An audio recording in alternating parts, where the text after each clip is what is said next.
하는 게 이제 보통은 우리가 지금 알고 있는 이제 포털 사이트인데, 그래서 이제 챗GPT가 나왔는데 자기가 뭐 알아서 뭐 생각도 하고 결정도 한다는 거예요. 그래서 제가 처음에 기대하기를 이 챗GPT가 그런 정도 수준이겠구나 생각을 했는데 사용해 보니까 틀린 거예요. 왜냐하면 여러분 다 알다시피 이 챗GPT를 뭐라 그럽니까? AI라고 그러죠. AI. 그 경상도 분들은 그 AI를 잘 못하죠. AI 그러시는데 발음이 A입니다. AI 그래. 농담한 거고요. 자, 그런데 자, 이렇게 AI를 사용을 하는데 인텔리전스 아티피셜 인텔리전스라고 그러는데, 근데 이 AI가 와서 참 우리 삶이 편해졌어요. 그렇죠? 고민 안 해도 되고 뭐 그냥 뭐 여러 가지 뭐 번역 같은 경우에는 제가 요즘에 이메일을 이렇게 그 학교 뭐 선생님들하고 이렇게 쓰는데 태도가 달라졌어요. 예전에는 막 제 어느런 그 브로큰 코리안 잉글리시를 막 쓰다 보니까 조금 이렇게 무시하는 것 같고, 그런데 챗GPT에다가 이렇게 해가지고 한국말을 써서 멋있고 또 선생님한테 먹힐 수 있는 그런 멋진 문장으로 이렇게 해줘 그러면 쫙 해가지고 해줍니다. 그래서 선생님이 학부모 되신 당신의 마음에 뭐 하여튼 좀 더 긍정할 수 있는 표현도 쓸까요? 그럼 그렇게 해줘. 그렇게 쓰니까 옛날에는 답장을 문장을 이만큼 써도 답변이 한 3줄 옵니다. 그래서 기분이 별로 안 좋았어요. 근데 요즘에는 막 쓰면은 막 4줄 5줄 막 더 그렇게 길게 써주는 거 보니까 영어가 참 중요하구나 그런 거 많이 생각하는데요. 자, 이렇게 챗GPT나 이런 인공지능이 우리 이렇게 시대를 살아가면서 참 우리의 삶 속에 평안을 주고 또 편익을 이렇게 줍니다. 자, 그런데 문제가 뭐냐면은 이렇게 우리에게 좀 재미있고 흥미롭고 또 우리의 삶을 또 이렇게 좋아지게 하는 그런 챗GPT 또 AI인데, 근데 이 AI가 어느 순간 보니까 우리 인간의 영역에 침범해 들어오면서 우리의 그런 삶의 그 모든 부분들을 조금씩 빼앗아가는 그런 일들이 일어나고 있다는 거죠. 여러분 다 아시다시피 인공지능이 이렇게 개발되고 나서 제일 먼저 이렇게 회사에서 파이어 당한 사람, 그렇게 잘린 사람들이 누군지 아십니까? 그 AI를 만들었던 프로그래머들이라고 합니다. 그래서 뭐 구글이나 뭐 아마존이나 뭐 그런 빅테크 기업들이 제일 먼저 누구를 또 이렇게 해고했느냐? 그 AI를 만든 사람을 해고한 거예요. 더 이상 필요 없다라는 거예요. 너무 참 미국의 자본주의가 무섭습니다. 한번 필요하면은 엄청나게 그렇게 연봉도 주면서 그렇게 하면서도 또 필요가 없으면은 그렇게 가차없이 칼로 정말 뭘 자르듯이 자르는 그런 모습을 보면서 참 안타까웠죠. 자, 지난 1월 3일 날 있었던 일입니다. 필라델피아의 2026년 전 미 경제학회 총회에서 미국 노동 통계학자 총장이었던 윌리엄 비티시라는 분이 미국인인데 이런 말을 했어요. AI 고소득 전문직의 상징인 변호사의 진입 장벽이 AI로 인해서 높아지고 있다라고 얘기를 하고 있습니다. 자, 그래서 다른 사람들이 감히 이렇게 범접하기 어려운 그런 변호사나 뭐 약사나 또 여러 가지 뭐 기술자, 프로그래머 이런 직업들이 이제는 무너지고 있어요. AI로 인해서 그 AI가 그런 것들을 다 가져가면서 문제가 생기기 시작했습니다.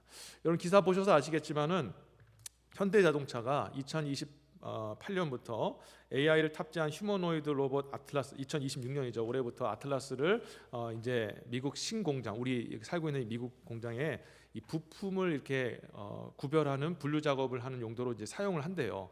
그리고 나서 이제 4년 후에 2030년 후에는 이제 로봇 작업의 범위를 넓혀서 이제 모든 이제 자동차 공정의 조립 공정에 이 지금 아틀라스라는 그 인공지능 로봇이 이렇게 일을 할 수 있도록 하게 되는 시대가 열렸습니다.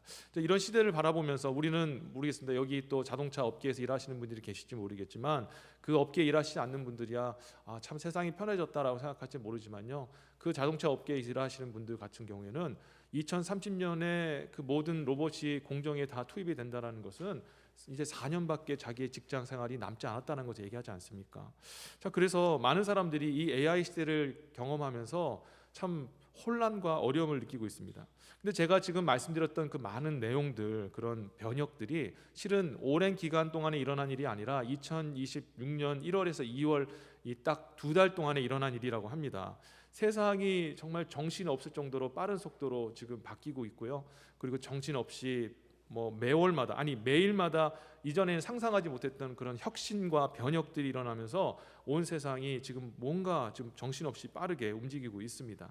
자, 그런데 여러분, 이런 시대를 우리가 살아가고 있어요. 그래서 새로운 기술이 나오고 새로운 것들이 나오면 우와, 재밌다, 흥미롭다, 뭔가 우리 삶에 좀 더 편해지겠다라는 생각을 가지고 그렇게 생각을 하시는지, 아니면은 야, 이런 급변하는 속에서 우리의 직장은 또 어떻게 할 것이며 또 앞으로 우리의 삶은 또 어떻게 변할 것인가, 이런 어떤 두려움과 막연한 그런 미래에 대한 걱정으로 혹시 마음이 이렇게 어려운 가운데 있는지 모르겠습니다. 근데 아마 여러분들은 두 가지 마음을 다 가지고 있을 거라 생각하지만 한편으로는 좀 두려운 마음을 좀 가지고 있지 않을까 생각이 들어요.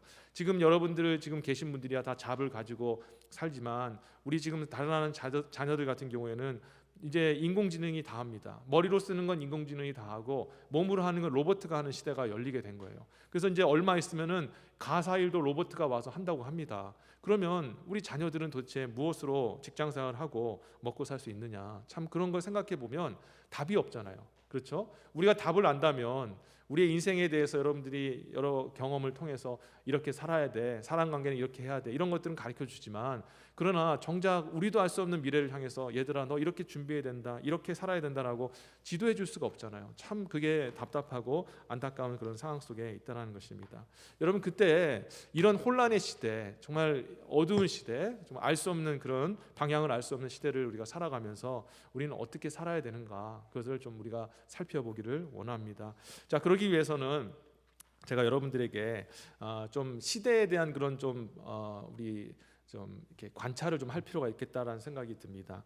그래서 여러분들에게 이 시대 구분을 좀 하고 여러분들에게 그 시대에 대한 특징을 좀 말씀드리면 오늘 이 시대에 대한 여러분들이 어떤 대단한 통찰과 또 방향성을 발견할 수 있을 거라고 그렇게 생각을 합니다. 자, 세계 문화와 역사를 연구하는 많은 그런 학자들은 세계를 우리 인간들이 겪어왔던 그런 시대를 크게 세 시대로 구별을 합니다. 이게 조금은 학자마다 다 틀릴 수 있지만 저는 이 부분에 많이 공감을 하는데요. 전근대라는 시대가 있습니다. 전근대는 프리모던이라고 하고요. 그 다음에 근대, 모던, 현대라고 하는데 이 모던의 시대가 있었고, 그 다음에 그 현대 시대가 끝나고 이제는 후기 현대라고 불리우는 포스트 모던이라는 시대를 우리가 살아가고 있습니다. 자, 그래서 이 전근대는 언제까지냐? 고대와 중세 시대와 종교 개혁 시대까지를 이 전근대라고 얘기합니다. 프리 모던의 시대. 그리고 근대 시대, 현대 시대라고 얘기하는 것은 르네상스, 그러니까 좀 겹치는 부분이 있지만 이 르네상스 시대에서부터 1차 세계 대전 전까지가 이제 근대 또는 현대라고 얘기하고요. 그다음에 후기 근대, 지금 오늘날 시대를 얘기하는데 1차 세계 대전 이후로 1918년 이후로 지금까지, 그리고 앞으로 이후에도 후기 현대 시대라고 그렇게 학자들은 분리를 합니다. 자, 그래서 오늘날에는 우리가 어떤 시대를 살고 있느냐? 여러분 많이 들어보셔서 아시겠지만 후기 현대 시대, 포스트 모던의 시대를 살아가고 있어요. 그래서 우리가 이런 시대의 어떤 흐름들, 사상의 흐름들을 조금 살펴볼 필요가 있습니다. 자, 그러면 고대와 중세와 종교개혁 시대 동안에 살았던 사람들, 근대 시대 사람들의 아주 중심 사상이 무엇일까? 제가 아주 짧고 아주 간단하게 말씀을 드리겠습니다. 자, 그게 뭐냐? 신적 계시가 진리의 최종 척도가 되는 시대였습니다. 신적 계시가 진리의 최종 척도가 되는 시대. 이게 무슨 말이냐면, 쉽게 말하면요, 하나님께서 모든 것의 주인이 되셔서 하나님의 이 말씀, 계시를 가지고 살아가는, 그것이 절대적인 어떤 삶의 기준이요 또 법이 되는 시대를 살았다는 거죠. 하나님뿐만 아니라 그 많은 사람들이 믿고 있는 그런 신들이 있을 거 아닙니까? 알라신을 믿는 사람도 있을 것이고, 아니면 부처를 믿는 사람도 있을 것이고, 어쨌든 그 시대의 사람들이 초월하는 어떤 존재가 주는 어떤 그런 계시를 가지고, 그것이 모든 것의 전부이고, 또 인간 사회의 그 모든 것들을 그 계시가 주관한다라고 생각하는 그런 시대를 살았던 것입니다. 자, 그러다 보니까 그 당시 사람들이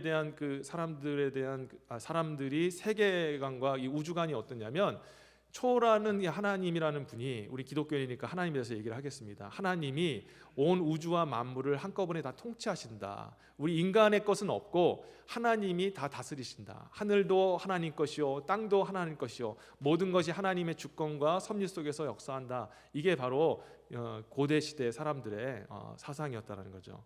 자, 그래서 이 전근대를 살았던 사람들은요, 이 정신과 물질 이런 것들을 구별을 안 했습니다. 신과 자연, 하나님 다, 그게 다 하나님이 다스리는 거지. 전체하고 자아, 내가 자하지만 그러나 전체 가운데 있고 이 전체를 다스리시는 이는 하나님이시다라고 생각을 했던 것이죠.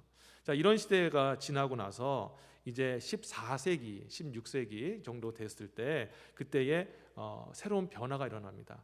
그때부터 사람들이 자기의 그 이성과 지성과 그런 합리성을 가지고 이제 기술과 문명을 발달시키지 않았습니까? 문화, 예술, 학문을 발달을 시켰는데, 그때에 14세기에서 16세기에 어떤 일이 일어났습니까? 르네상스라는 그런 일이 사건이 일어났죠. 문예 부흥 운동이라고 하는데, 그게 뭐냐면 살다 보니까 내 이성과 그리고 또 합리성을 가지고 보니까 하나님이 아니라 우리 인간의 이성의 능력으로 무엇인가 할 수 있겠다라는 그런 어떤 소망을 발견하게 된 거죠. 그러니까 더 쉽게 말씀드리자면 이 근대 시대에 살았던 사람들은, 이전 사람들은 하나님 중심, 신 중심으로 살았지만 이 시대 사람들은 이제는 하나님께로부터의 시선이 바뀌어서 인간에게 시선이 돌아가게 되었다는 겁니다. 초월하는 어떤 신적인 존재, 그런 존재가 중요한 게 아니라 현존하는 인간, 그것에 관심을 두기 시작한 거죠. 왜냐하면 인간의 이성이 이 모든 것들을 다 감당할 수, 하나님의 영역을 감당할 수 있을 거라고 생각을 했기 때문입니다. 그래서 이 제임스 밀러라는 그런 신학자는 이 현대 근대 시대의 그 시대적 특징을 이렇게 세 가지로 얘기를 하고 있습니다. 첫 번째는 이성에 대한 무한한 신뢰의 시대였다라고 얘기를 하고 있어요. 말씀드린 것 같이 계시가 아니라, 하나님께서 주시는 그 계시가 아니라 인간의 이성을 가지고 세상에 있는, 우주와 세상 가운데 있는 어떤 진리에 도달할 수 있다. 우리가 그 진리를 획득할 수 있고 그 진리를 가지고 우리의 이 세상을 만들어갈 수 있다라고 그렇게 생각하게 된 겁니다. 그래서 이성을 무한한 그런 신뢰를 하게 되죠. 자, 두 번째로 근대 사람들의 그 특징이 뭐냐면 기계적 이원론적 세계관을 가졌습니다. 이게 무슨 말인지 제가 설명을 쉽게 해드릴게요. 자, 이전에 가졌던 사람들의 세계관, 우주관은 한마디로 말해서 하나님이 다스린다였습니다. 구별이 없었습니다.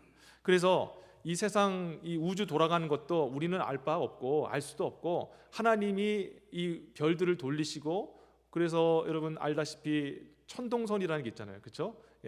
그 지구를 중심으로 해서 세상이 돌아간다, 우주가 돌아간다, 그게 천동선 아닙니까? 그런데 과학이 발달되고 망원경과 또 여러 가지 현미경들이 발달되면서 우주를 보면서 뭘 발견하게 됐냐면 그게 아니고 실은 태양을 중심으로 해서 지구가 돈다, 지동설, 지구가 돈다라고 얘기를 한 거죠. 근데 이게 굉장히 충격적인 사건이었어요. 왜냐하면 그 전 근대 사람들 같은 경우에는 우주가 움직이는 거, 해가 뜨고 달이 뜨고, 그리고 또 바다의 움직임, 뭐 하늘에 나는 그 모든 것들, 별들, 그 모든 것들이 하나님이 다 주관한다고 생각했는데, 그런데 이 이성과 합리성을 가지고 과학과 문명을 발전시킨 사람들이 우주를 들여다보니까 우주가 기계에 마치 톱니바퀴 돌듯이 돌아가는, 중력과 또 아니면은 뭐 여러 가지 물리 법칙에 의해서 이렇게 톱니바퀴처럼 돌아가는 그런 세상이었구나라는 것을 발견하게 된 거예요. 그러다 보니까 우리가 지금까지 하나님이라는, 신이라는 그런 존재에 매여 살았구나.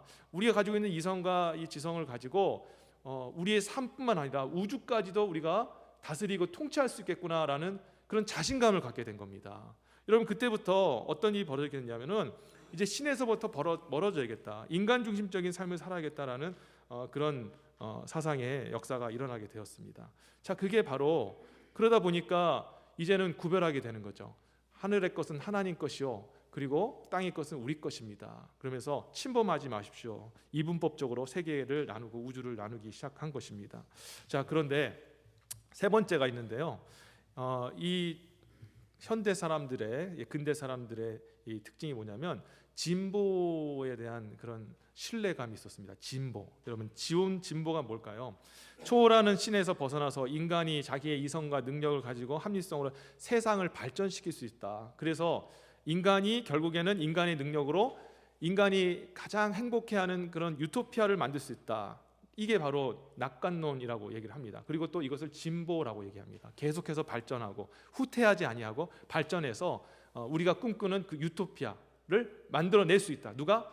우리 인간의 이성과 지성으로 만들어낼 수 있다. 이게 낙관론이고 이게 바로 진보라는 뜻입니다.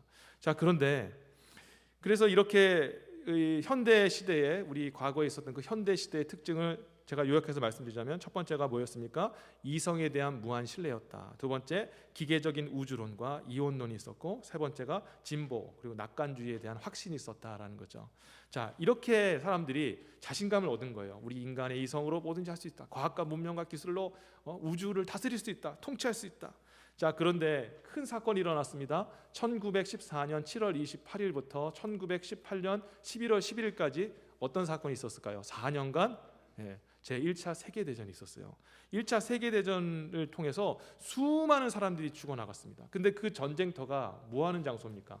지금도 보면은 이 전쟁터, 지금 우크라이나하고 러시아하고 좀 전쟁하고 세계 전쟁을 하고 있는데, 이 전쟁터가 안타깝게도 어떤 장소냐면 인간이 실험하는 장소입니다.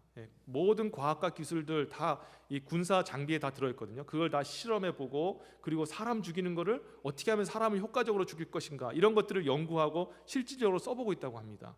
너무 무섭지 않습니까? 자, 그런데 이런 1차 세계대전이 지나가면서 사람들이 충격을 받은 거예요. 인간이 자기 이성과 합리성을 가지고 유토피아를 만들고 모두가 행복하고 모두가 평등하고 모두가 잘 사는 그런 세상을 만들 줄 알았는데, 무기를 만들고 그리고 또 과학과 기술을 통해서 핵폭탄을 만들고 이런 걸 만들면서 오히려 사람이 사람을 죽이고, 그로 인해서 지식과 또 그로 인한 어떤 물질을 가진 사람은 다른 사람들을 또 폄하하고 계급이 생기고 또 불평등하고 폭력이 난무하고 오히려 범죄하고, 자연을 다스리면서 정말 이 자연과 함께 아름다운 우주를 만들 거라고 생각했지만 오히려 오염이 되고 전쟁이 끊어지지 않는 그런 세상을 살아가게 됐다는 거죠. 그래서 이 1차 세계대전을 통해서 사람들이 어떤 충격을 받았냐면, 인간의 이성과 합리성을 가지고는 미래가 없다라고 생각하게 된 겁니다. 그리고 나서 사람들이 다른 방향으로 사상을 가지고 살아가게 된 시대가 바로 포스트 모던이라는 시대예요. 바로 우리가 살고 있는 이 시대를 말하는 거죠. 1차 세계대전 이후부터 지금까지요. 자, 그런데 우리가 생각할 때 지금 인간이 자기 이성과 그 합리성을 가지고 뭔가 하나님을 떠나서 자기만의 세계를 구축하려고 했는데 세계대전을 통해서 이것이 망가졌다. 그러니 다시 하나님께로 돌아가겠다라고 우리가 상상할 수 있잖아요. 그런데 인간이 선택한 게 무엇이냐? 완전히 다른 길을 선택하게 되었다는 겁니다. 그래서 우리 이 시대를 좀 살펴봐야 되는데, 자, 첫 번째로 이 시대의 특징이 뭐냐면 계몽주의의 탈피였습니다. 자, 계몽주의라는 것은 언라이트먼트라고 얘기하는데, 르네상스가 일어나고 나서, 그러고 나서 사람들이 우리 인간 중심으로 가자. 계시, 하나님의 말씀이 아니라 인본주의로 돌아가서 인간이 만들어 놓았던 그런 어떤 글들이나 또 그리스, 로마 그런 어떤 사상들로 돌아가자. 인간의 사상을 연구하자. 그게 인본주의입니다. 그러면서 이렇게 인본주의가 발달하고 또 과학 쪽에서는 이 과학의 개혁이 일어나면서 엄청난 과학 기술들이 발전하고요. 그러면서 한편에 17세기, 18세기에 계몽주의라는 것이 일어났는데, 그게 뭐냐? 인간의 이성과 합리적 사고를 통해서 이 미신을 쫓는 어두움에서 벗어나서 이성의 빛 가운데로 걸어 나가자. 이게 바로 아까 말씀드렸던 계몽주의입니다. 그런데 이 계몽주의를 가지고 살아갔던 사람들이 결국에는 그 계몽주의의 결과로 전쟁이 일어나고 만 거죠. 그래서 그때 이후에 사람들, 포스트 모던의 지금 현대를 살아가는 사람들은 그런 계몽주의를 타파하고 이제는 멀리하기 시작한 겁니다. 인간의 이성과 합리성 꼭 중요한 거 아니야. 뭐가 중요하냐? 개인의 경험이 중요한 거야. 개인의 감각이 중요한 거야 라고 그렇게 주장하는 시대를 살아가게 된 것이죠. 그러면서 요즘 사람들은 무엇을 중요시 여기냐면 내 느낌을 중요하는 시대가 된 겁니다. 내 느낌, 내가 가지고 있는 생각, 이런 것들을 더 큰 가치, 어떤 진리, 보편적인 그런 가치관을 더 중요시 여기는 것이 아니라 내 느낌, 그리고 내 생각이 더 중요한 시대가 열리게 되었다는 거죠. 자, 그리고 또 이 시대의 특징이 뭐냐면은 염세주의와 상대주의 시대가 열리게 되었다는 거예요. 염세주의라는 게 뭘까요? 한마디로 말해서 미래는 어둡다라는 겁니다. 자기가 경험해 봤잖아요. 아름다운 유토피아를 만들 줄 알았는데 결국에는 무기나 만들고 전쟁을 치르면서 서로 죽이는 시대가 벌어지고 말았습니다. 가난과 불평등과 폭력과 범죄, 인종차별 이런 것들이 벌어지면서 우리 인간이 만드는 미래는 어둡다라고 얘기한 겁니다. 그러면 다시 하나님께로 돌아가야 되는데 뭐라고 얘기했냐면, 어떻게 변질이 됐냐면, 미래가 어두우니까 내가 집중해야 될 것은 나 자신이고 현재가 중요해라는 그 관점으로 바뀌게 된 거예요. 그래서 혹시 여러분 욜로라는 말 아세요? 욜로? 요즘 젊은 세대 사람들이 이런 사상을 가지고 있는데, You only live once라는 뜻을 가지고 있습니다. 네가 중요하고, You only, 네가 중요하고, live once, 한 번 살아가는 인생이야. 그러니까 이게 무슨 뜻이냐면, 인생은 한 번뿐이니까, 그리고 지금이 중요하니까, 알 수 없는 그런 희망 고문하는 미래 말고 지금이 중요하니까 미래보다 현재의 삶이 더 중요하다. 현재에 만족하는 게 중요하다. 그래서 돈을 벌어서 그거 가지고 자기를 위해서 쓰는 거예요. 예? 그렇게 많은 고소득 있는 사람들이 맨하탄에서, 여러분 어떻습니까? 거기 그 렌트비가 얘기 들어보니까 조그만 스튜디오도 5,000불이에요. 근데 그걸 사용합니다. 예. 근데 거기서 사는 게 좋으니까 여행 갑니다. 뭐 미래 없습니다. 그냥 그거 가지고 여행 가고 그렇게 즐겁게 하고, 그렇게 하다 보니까 결국에는 이렇게 내가 중요하고 그리고 너가 중요하고, 그러더니 결국에는 나와 내가 중요하니까 가장 중요한 것은 서로의 그런 느낌이 중요하다. 그러면서 상대주의가 일어나게 된 겁니다. 상대주의가 뭡니까? 나도 옳고 너도 옳고, 나도 중요하고 너도 중요하고, 내 생각도 맞고 너 생각도 맞고. 그래서 서로가 자기의 느낌과 생각을 가진 사람들이 만나서 이루어가는 것이 세상이다, 그것이 세계다라고 생각을 한 겁니다. 그래서 많은 사람들이 요즘에 가장 중요시 여기는 게 뭐예요? 소셜 네트워크. 그래서 소셜 이렇게 하면서 자기 느낌 얘기하고 사진 딱 찍어가지고 올려주고, 그리고 사람들이 좋아요 눌러주고, 또 그 사람도 무엇인가 자기 것을 올리면은 또 우리도 좋아요 눌러주고. 그래서 이 소셜 이 계정이 없어지면 어떤 젊은 학생들이나 청년들은 막 죽으려고 하잖아요. 자기 전부를 잃어버린 것처럼 생각하니까요. 자, 이렇게 제가 좀 복잡한 얘기를 드렸지만, 이 시대는 어떤 시대냐, 한마디로 말해서 옛날 과거의 유산, 선배들이 물려준 유산을 해체하는 시대가 오게 되었다는 겁니다. 그래서 해체 시대라고 하는데, 자, 여러분 제가 사진을 하나 보여드릴게요. 사진 좀 틀어주시겠습니까? 빌딩 하나 그림이 있어요. 사람 있나요? 없어요. 네. 자, 해체주의 시대가 있는데, 이 해체주의의 특징이 뭐냐면은 빌딩이 있는데요. 요즘 맨하탄이나 한번 길거리 한번 가보시면은 네모 반듯한 그런 모양의 건물이 아니라 이렇게 꽈배기처럼 이렇게 휘어 있는 그런 건물들이 있습니다. 창문이 이렇게 정면을 놔야 되는데 막 하늘을 향하고 막 땅을 향하고, 그리고 뭐 반쯤 문이 뭐 희한하게 생겨 있는 그런 이렇게 꼬이고 비틀어진 그런 건물들을 봅니다. 그게 해체주의 뜻이죠. 자, 그리고 또 제가 준비한 사진인데 제가 보여드리지 못하지만, 어떤 그림, 해체주의 그림이 있는데, 그게 뭐냐면 어떤 한 사람이 있었는데요. 이 한 사람의 눈이 이 턱 밑에 있습니다. 그리고 이쪽을 바라보는데 이 코 밑에 하관은 이쪽을 바라보고 있고요. 피부색도 다르고, 귀 한쪽이 여기 달려 있는데 다른 귀 한쪽을 여기다 붙여놓고 이렇게 그림을 그려놓고 있습니다. 근데 이게 바로 해체주의죠. 이게 포스트 모던의 특징이에요. 무슨 얘기냐면, 기존에 있었던 우리가 물려받았던 것들 우리 거부한다, 다 부서뜨리겠다, 그게 우리에게 남겨준 게 뭐냐, 그렇게 생각을 해서 다 모든 걸 다 무너뜨린 거예요. 자, 그런데 문제가 뭐냐면, 이렇게 다 해체해 놓고 나서, 그러면 해체해 놓고 난 다음에 우리가 다시 조립을 해야 되잖아요. 그렇죠? 조립을 해서 뭔가 우리에게 도움이 되고 또 우리에게 유익되는 방향으로 만들어 가야 되는데, 요즘 시대에는 어떤 시대냐면 해체한 상태로 그냥 내버려 두는 거예요. 예. 부서진 상태로 내버려 두는 그런 시대가 바로 오늘날 시대라는 겁니다. 제가 한 가지 예를 좀 들어볼게요. 미국이 그래도 그런 급진적인 그런 것들이 좀 많이 있지 않습니까? 뭐 동부는 안 그런 것 같은데, 서부 같은 경우에는 어린 아이들이 성전환 수술을 하는데 도와줘요. 근데 여러분들도 그런 경험 해보시겠지만, 저 같은 경우에도 남자로 태어나서 한 번 정도 그렇게 생각해 본 적이 있었어요. 예전에 어렸을 때 기억입니다. 한 뭐 초등학교 1학년 때인가, 그 전에 얘기일지도 모르겠는데요. 우리 여학생들이 아이들이 고무줄 장난을 막 치고 마기자기 놀고 막 깔깔깔깔 거리는 모습이 너무 부러웠어요. 그때 이제 친구하고 제대로 놀지 못했던 상황이었는지 그런데 그 여학생들 아이들이 그렇게 노는 게 너무 좋아 보였습니다. 그래서 한순간 그런 생각을 좀 해본 적이 있었어요. 내가 여자로 태어났으면 어땠을까라는 생각은 해본 적이 있었어요. 하지만 그러나 이윽고 저의 그 정체성은 남자이기 때문에 남자 정체성이 계속 있었죠. 자, 그런데 누구나 그런 생각 한 번쯤 할 수 있지 않았겠습니까? 내가 여자로 한번 태어났으면. 어릴 때일수록 자기가 그런 어떤 자아 정체성이 형성이 되지 않았을 때는 그런 생각 할 수 있을지 모르겠습니다. 근데 문제는 뭐냐면 이렇게 진보하는 사람들이 뭐라고 하냐면 그게 너의 정체성이야. 그런 것들이 있으면은 잘 가르쳐서 제대로 가르쳐서 올바른 정체성을 갖게 해야 되는데 그렇게 깨어진 모습이 그게 너야라고 얘기하면서 그래서 오히려 국가에서 어린아이들이 나는 남자애가 여자인 것 같아. 그래? 그래? 그럼 성전환할 수 있도록 내가 도와줄게 하면서 나라에서 돈을 주고 그것을 고칠 수 있도록, 그래서 부모가 하지 못하면 그것을 막으면 막지 못하도록 법으로 만들고 이런 걸 만들어 놓고 있는 거예요. 그러니까 요즘 시대 포스트 모던에 지금 우리가 살고 있는 시대는 어떤 시대냐면은 부숴놓고 아무것도 안 하는 시대. 예? 그래서 결론이 뭐냐면 방향이 있습니까? 그러면 방향이 없다라는 거예요. 모르겠다라는 거예요. 그냥 부서진 이 상태가 우리의 모습이라고 얘기를 하고 있는 겁니다.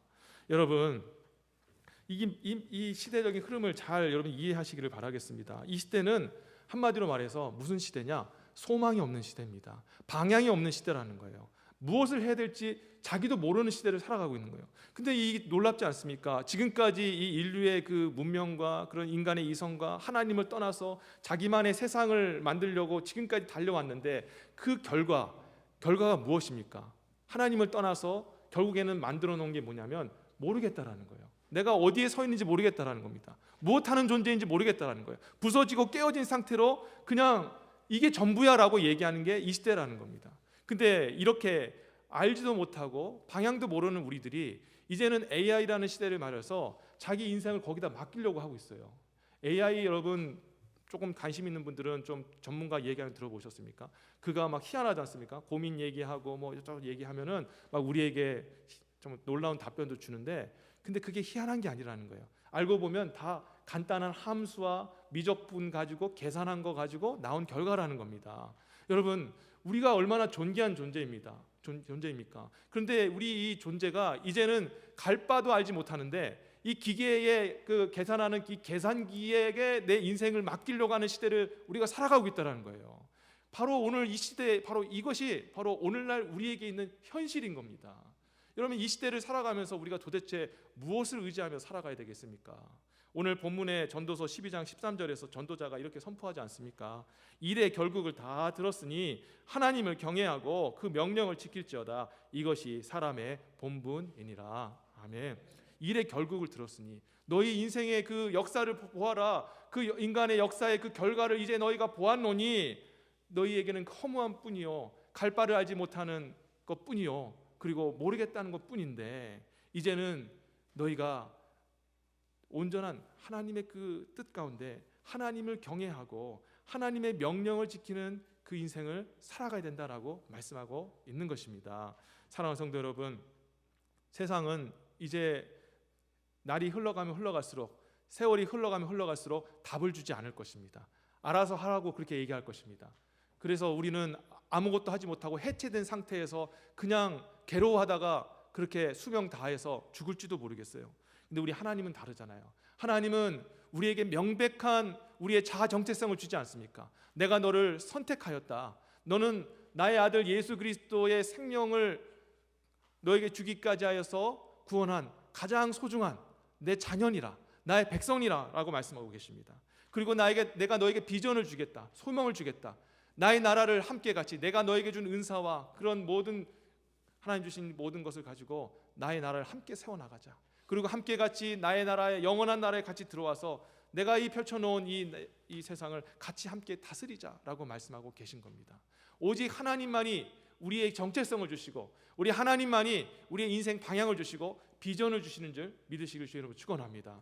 그 하나님이 오늘날 저와 여러분들을 말씀으로 인도해 주고 계십니다.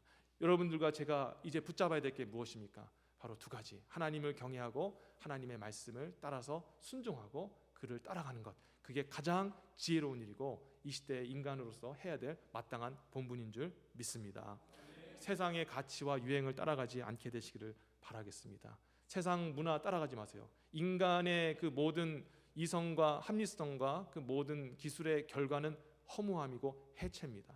답을 모르겠다라는 것이 결과입니다. 이것에 우리가 이제 휩쓸리지 않게 되길 원합니다. 저는 우리 부모님들이 자녀들을 위해서 간절히 기도해 주시기를 진심으로 바라겠습니다. 별거 아닌 것처럼 보일 수 있지만 하나님의 말씀을 여러분의 품에서 떠나기 전까지 말씀을 부지런히 가르치시고 그들의 마음속에 다른 건 몰라도 하나님 말씀만큼은 새겨주시길 바랍니다. 하나님 경외하는 것과 하나님의 말씀을 새겨주는 것, 이게 전부입니다. 그것을 붙잡은 아이와 붙잡지 못한 아이는 완전히 다른 인생을 살게 될 것입니다. 사랑하는 성도 여러분, 이 땅의 본분 하나님을 경외하고 그 말씀을 쫓아 살아가는 것, 여러분 그거 잊지 마시고 그 안에서 이 혼란의 시대, 대변혁의 시대에도 흔들리지 말고 하나님 주시는 그 은혜 속에서 승리하며 살게 되시기를 주 예수 이름으로 축원합니다. 아멘.